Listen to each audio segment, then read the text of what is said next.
Hi guys! Ito pala yung situation namin noong first few months nila baby Matt and Teo. So, wala akong kasamang bantay, kaya dalawa silang binabantayan ko, padede, padighay.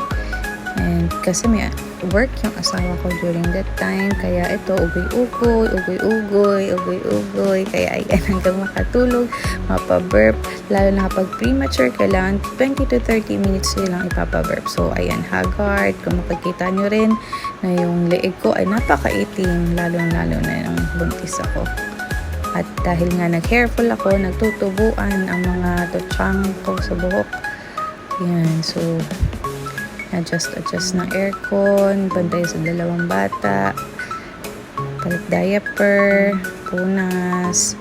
Ayan, so ayan, yan yung usual na routine namin nung bagong panganak sila. So ayan, tinatry ko silang iswaddle, pero hindi kasi nila trip yung pagsaswaddle. So nakalakihan na lang nila yung swaddle kasi nung una maluwag sa kanila, pero umiiyak sila, di nila type, kaya ayan.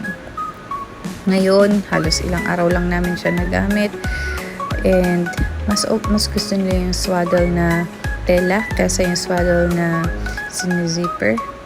So ayan, dahil nag-iyak, tanggal naman, palit diaper, diba? Nakailang palit. Ayun lang, thank you, antok pa.